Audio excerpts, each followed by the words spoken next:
Good evening to you. The family of a Sussex soldier who was found dead at Deepcut Army Barracks have been told they can apply for a new inquest into his death. Private Sean Benton, who was 20, died from multiple gunshot wounds at the military camp 21 years ago. He was the first of 4 young recruits to die in controversial circumstances at the base over 7 years. Tom Savides has the latest. Private Sean Benton was found dead at Deepcut Barracks with 5 gunshot wounds to his chest. He was the first of 4 young recruits to die in controversial circumstances at the Army training camp between 1995 and 2002. The Army, Surrey Police and an inquest concluded he'd taken his own life. Now the family of the 20-year-old have been told they can apply for a fresh inquest into his death. A young man does not suddenly, spontaneously decide to kill himself. There are already now serious concerns. There is already evidence out there about the environment at that camp. What the family of Sean Benton want to find out is whether that environment affected Sean, how it affected Sean, if he committed suicide, what would have led him to commit suicide. Today's developments come after a new inquest was held into the death of Private Cheryl James. Although the coroner concluded she had committed suicide, he also criticised the Army for failures in its duty of care. Now the Attorney-General has told the family of Private Sean Benton that they too can apply to the High Court for a fresh inquest. Sean Benton's sister Tracy Lewis said, "We have been overwhelmed and disturbed by all the details of the shameful environment at Deepcut, which have finally come to light through the Cheryl James inquest. It is terrible to think of Sean alone there. More than 2 decades after our brother died, we are determined to find out what happened to Sean." Sean Benton died 21 years ago. Despite numerous investigations and inquiries, his family say they're still no nearer to finding out the truth surrounding his death. Tom Savides, ITV News. In other news, a fund set up to help a football fan from Portsmouth who's in a coma in France has reached £16,500. Andrew Bash, who's 51, has severe brain injuries after being hit by Russian fans with iron bars in Marseille last week. Soon afterwards, friends started the appeal. The body of an unidentified man has been recovered from the Sea of Hove. The Coast Guard were called to the area of Western Lawns. The RNLI and Sussex Police assisted the search. Rail passengers who use southern trains are being told there will be another strike by RMT union members next Tuesday. Thameslink will also be affected in the ongoing row over the future role of conductors. Today, commuters held their own demonstration in Brighton over the disruption. Gatwick today opened its biggest ever improvement scheme. £186 million has been spent on its Pier 1 development to provide new, bigger departure gates and a completely new baggage system for the South Terminal. The airport say it should cut delays. With more, our transport correspondent, Mike Pearce. The new development is aimed at speeding up facilities for passengers and comes ahead of the busy summer season. New larger gate rooms and an entire new baggage system are part of the investment in the South Terminal, costing almost £200 million. It's one of the biggest improvements ever seen at Gatwick. Well, it's really targeted at speeding people's journeys up and making their journeys easier. So for example, with the new baggage system, you'll be able to come to the airport the night before, drop your bag. It goes into the baggage system and automatically gets put on the aircraft the next day. So it makes it a lot easier for you to then just go through security when you choose to fly. People can bring their bags way in advance. That's all been tested and works, does it? Yeah, so that's all been tested. Over the last 2 months, we've been running extensive tests. The new facility was opened by the shadow local government minister, who today gave his backing for a second runway. I'd like to see Gatwick given the go-ahead because I think that will really drive regeneration across not just the south of London but the southeast of England, and I think we need that to motor the economy nationally.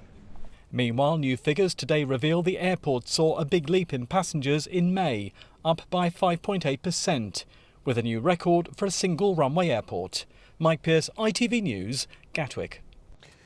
A music festival that could save lives is taking place in Dorset this Friday and Saturday. Henfest aims to raise awareness about organ donation. Some of the performers have either had or need transplants, including a remarkable 21-year-old who will die unless he gets new lungs. This from Kerry Swain. Sign up to give a part of me, give it everything you got, and deny your plea. It's down to me, you see, to be the best that I can be. I don't want your money, but your organs are free. 21-year-old Charles Michael Duke, singer and actor until cystic fibrosis caused his lung to collapse, producer and star of this comedy video, encouraging people to join the organ donor register. I'm waiting for a double lung transplant. I've been waiting for 14 months now. How frightening is it? You know, what's going to happen to you if you don't get it? Well, that'll be it really. I was given, I think 3 years when I was listed. This is the video of Henfest. If he's well enough, Charles will perform at Henfest in Wimborne this Friday and Saturday. Organised by Gail, whose daughter Kate was days from death when she had her transplant. Hooked up to the oxygen, I'm now feeling hot. Charles filmed this at Southampton General Hospital, where he spends 2 weeks every month. Henfest promises wonderful entertainment, but its real success will be a boost to the organ donor register and to his chance of life. Because I'm waiting for new lungs to fix my body. Waiting on someone to give a part of them. Well, a stranger somewhere, a man, a woman. Kerry Swain, ITV News. Good luck, Charles. Southampton Football Club have confirmed their manager Ronald Koeman has moved to Everton. The Dutchman has signed a 3-year contract with the Toffees, and the Saints expect to get £5 million in compensation. It's not yet known who will take over. Centuries of tradition have ended today as the last proper Royal Mail ship set sail from the UK for the last time. The RMS St Helena left London on a 2-week voyage to the remote South Atlantic island she's named after. Many St Helenians who live here in the UK, some here in the south, were there to wave goodbye and to say farewell to relatives heading home. The last post for the last Royal Mail ship. It's been a long goodbye, and ahead lies an even longer voyage. 4,500 miles over 2 weeks, back to St Helena, one of the most isolated places on Earth. Aboard are 116 passengers. Many are islanders heading home. Some are tourists here to witness the end of the Royal Mail ship tradition. It is a sad occasion. And it's a joyful occasion on the other side of it, because we've got so many saints who want to travel to UK, and they've done it. I planned this trip over a year ago when the schedule was released, because I wanted to do it. It's part of our history now, and I wanted to be a part of that. I've read so much about the ship, and then when I got here today and could just see the funnel, that really brought tears to my eyes. St Helena is a British overseas territory, and currently the only way to get there is by sea. For the last 26 years, this ship has been its link to the outside world. Her UK base used to be Portland in Dorset, but today she's in Tilbury. This is the last chance to send post and cargo direct from Britain to the island. I'm sure inside will be refrigerators and kitchen sinks and everything for the household, because of course it's an opportunity. We can get things on the island, it's a lot more difficult. Here I think probably in the UK people would take it for granted. They could just go down to the shop and pick up something. But with us, you have to order it in advance. A new £250 million airport and regular flights are to replace the RMS St Helena. She's due to be decommissioned and put up for sale later this year. Although aircraft have landed, there's a problem with turbulence, so passenger services haven't yet started. When they do, airmail will replace sea mail, and parcels which used to take weeks or even months to arrive will be on St Helena in just a few days. Richard Jones, ITV News. OK, time now for a look at the weather. Simon Parkin.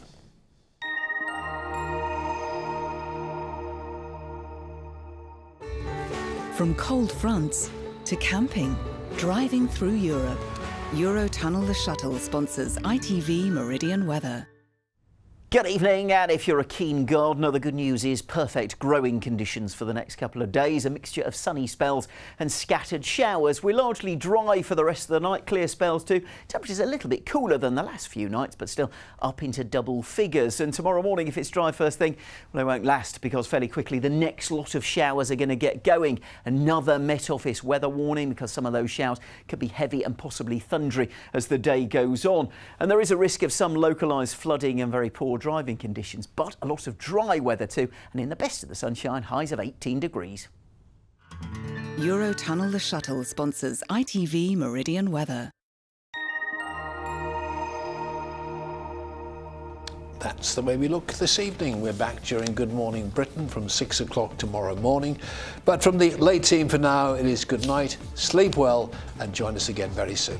Bye-bye.